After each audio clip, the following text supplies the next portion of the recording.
नमस्कार साथियों।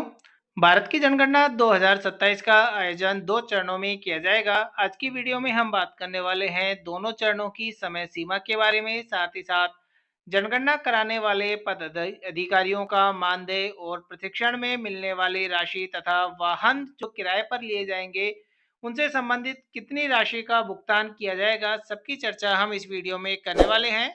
भारत सरकार गृह मंत्रालय जनगणना कार्य निदेशालय राजस्थान के द्वारा भारत की जनगणना 2027 के संबंध में यह पत्र जारी किया गया है, जिसके अंतर्गत बताया गया है कि भारत की जनगणना 2027 का आयोजन 2 चरणों में किया जाएगा, जिसमें प्रथम चरण में मकान सूचीकरण और मकानों की गणना, जिसे HLO के नाम से बोला जाएगा, यह कार्य अप्रैल से सितंबर 2026 तक, और जनसंख्या गणना का कार्य फरवरी 2027, जिसमें संघ राज्य क्षेत्र लद्दाख और संघ राज्य क्षेत्र जम्मू और कश्मीर तथा हिमाचल और उत्तराखंड राज्यों के हिम आच्छादित असमकालिक क्षेत्रों के लिए जनसंख्या गणना सितंबर 2026 में की जाएगी।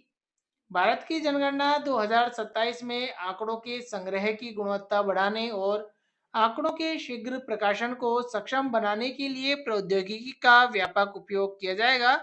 जनगणना 2027 के कार्यान्वयन के लिए भारत सरकार द्वारा अनुमोदित वित्तीय मानदंडों का विवरण प्रत्येक कार्य मद के अनुसार आगे के अनुच्छेदों में दिया गया है। इसमें पहले नंबर पर है जनगणना पद अधिकारियों का मानदेय। तो यहाँ पर जो पद अधिकारियों को कितना मानदेय मिलेगा, उसके लिए यहाँ पर आप देखेंगे विभिन्न स्तर के जनगणना पद अधिकारियों के लिए मानदेय की राशि निम्नानुसार है, जिसमें सबसे पहले है प्रगणक और पर्यवेक्षक की। इसका कार्य जो है 2 चरणों में किया जाएगा। प्रथम चरण का जो कार्य होगा उसके मानदेय 9,000 रुपये होगा, जिसमें मकान सूचीकरण और मकानों की गणना होगी, और दूसरे चरण में जनसंख्या गणना के लिए 16,000 का मानदेय मिलेगा, अर्थात कुल मानदेय यहाँ पर 25,000 रुपये की राशि निर्धारित की गई है।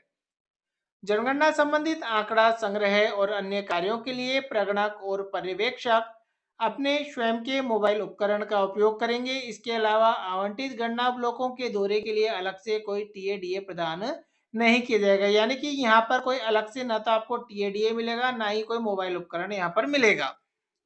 अन्य जनगणना पदाधिकारियों की बात करें तो राज्य नोडल अधिकारियों के यहाँ पर दोनों चरणों की राशि दी गई है, 30,000 और 45,000, कुल 75,000। राज्य स्तर के अन्य अधिकारी जो रहेंगे, राज्य में अधिकतम 5 रहेंगे, वो 12,000 और 18,000, अर्थात 30,000 का मानदेय। और संभागीय आयुक्त की हम बात करें तो जहां पर उपलब्ध होंगे 25,000 और 35,000, अर्थात 60,000 कुल।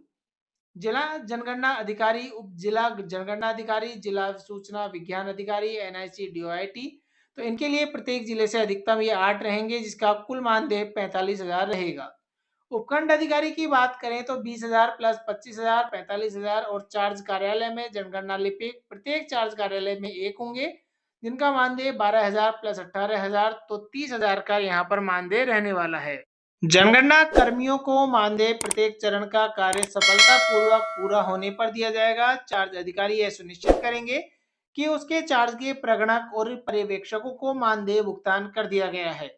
राज्य नोडल अधिकारी अन्य जनगणना कर्मियों के मानदेय का भुगतान सुनिश्चित करेंगे। तो अर्थात आपका जो ये मानदेय है, आपका जो प्रत्येक जो चरण है, जैसे पहले चरण का आपने कार्य किया, जब आपका चरण कंप्लीट हो जाएगा तब यहाँ पर आपका भुगतान मिलने वाला है।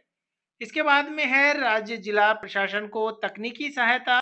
इनमें दोनों प्रकार के जो कर्मियों की नियुक्ति है वो जनवरी 2026 से आरंभ होकर अधिकतम 18 महीने की अवधि के लिए होगी, और जिसमें जो विवरण है कुछ इस प्रकार से दिया गया है कि 18 महीने के लिए जो आपकी जनशक्ति है, तो इतने इतने यहाँ पर आपको दिए गए कि आप इतने यहाँ पर व्यक्ति काम में ले सकते हैं।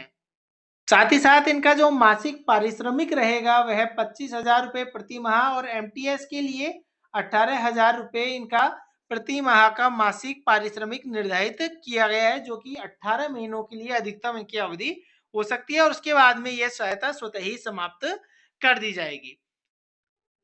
राज्य जिला और चार्ज स्तर पर सहायता में यहाँ पर आधारभूत जो सुविधाएं हैं उनकी सहायता प्रदान करने के लिए निम्नांकित जो प्रावधान है उनको यहाँ पर मंजूरी प्रदान की गई है। जैसे यहाँ पर hardware, software, computer, software, printer की बात है, तो इनकी खरीद के लिए यहाँ पर एक मुश्त अनुदान का प्रावधान किया गया है, और इन वस्तुओं की खरीद के लिए लागू वित्तीय नियमों का पालन करना यहाँ पर आवश्यक है। वाहन यदि किराए पर लेना है तो उसमें पेट्रोल, ऑयल, लुब्रिकेंट की स्वीकृति के यहाँ पर अलग से दिया गया है। किराए पर लेने की यहाँ पर इनकी व्यवस्था होगी। संचालन शुल्क में जो इनका वास्तविक क्षेत्र कार्य है और उसके बाद के जो कार्य हैं उसमें अलग अलग से खर्च हो सकते हैं, तो उनके लिए भी यहाँ पर अलग अलग मद दिए गए हैं। अब यहाँ पर जैसे उनका जो कितना कितना शुल्क होगा कुछ इस प्रकार से है कि राज्य में जैसे आईटी इंफ्रास्ट्रक्चर पर 10 लाख का है, या वाहन किराए पर लेते हैं पीओएल के लिए 10 लाख है, हैंडलिंग शुल्क का भी 10 लाख है। जिला स्तर की हम बात करें तो 5-5 लाख रुपए की राशि निर्धारित की गई है। नगर निगम में 5 लाख की है और चार्ज के लिए भी यहाँ पर 1 लाख की राशि निर्धारित की गई है। यह जो राशि है जनगणना 2027 के दोनों चरणों के लिए दी गई है। अब इसके बाद में हम प्रशिक्षण की बात करें, जो इनके लिए प्रशिक्षण दिया जाएगा तो उसमें कितना मानदेय या राशि मिलने वाली है। तो यहाँ पर हम स्क्रॉल करते नीचे आते हैं तो यहाँ पर आप देखेंगे कि एक संपूर्ण प्रशिक्षण श्रृंखला तैयार की गई है, जिसकी शुरुआत 100 एनटी के प्रशिक्षण से होगी, जो लगभग 2000 एमटी को प्रशिक्षित करेंगे। ये मास्टर जो प्रशिक्षित है लगभग 44,000 फील्ड प्रशिक्षक को प्रशिक्षित करेंगे, जो आगे चलकर लगभग 31 लाख प्रगणक और पर्यवेक्षक को प्रशिक्षित करेंगे। इस विशाल कार्य में विस्तृत व्यवस्थाएं शामिल हैं। प्रशासनिक सहायता भी आवश्यकता होगी। उसके लिए जनगणना 2027 के प्रत्येक चरण में निम्नलिखित वित्तीय मानदंडों का पालन किया जाना है। तो यहाँ पर आप देखेंगे कि जो प्रशिक्षण की श्रेणी निर्धारित की गई है उसमें राज्य संभाग स्तर पर राज्य जिला अधिकारियों का प्रशिक्षण प्रति व्यक्ति प्रतिदिन की राशि 900 रुपए है। जिला स्तर पर जिला अधिकारियों के लिए 650 रुपए है।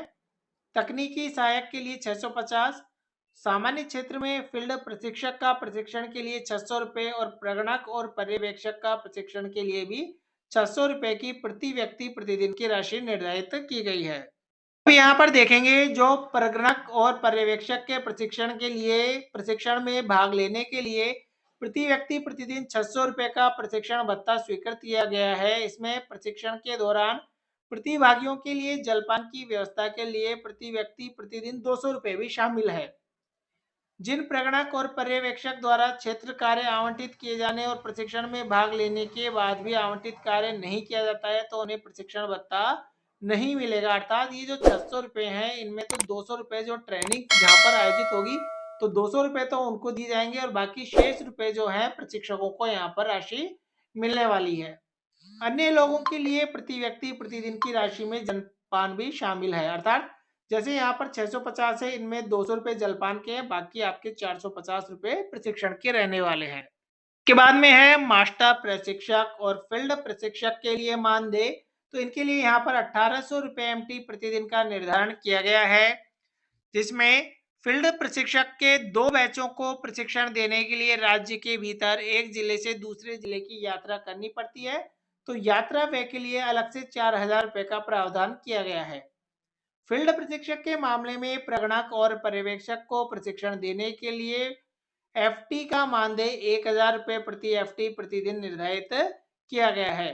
इसके अतिरिक्त प्रशिक्षण के आयोजन के लिए प्रथम चरण एचएलओ के लिए प्रति बैच 7500 रुपए और दूसरे चरण पीई के लिए प्रति बैच 7000 रुपए की राशि स्वीकृत की गई है।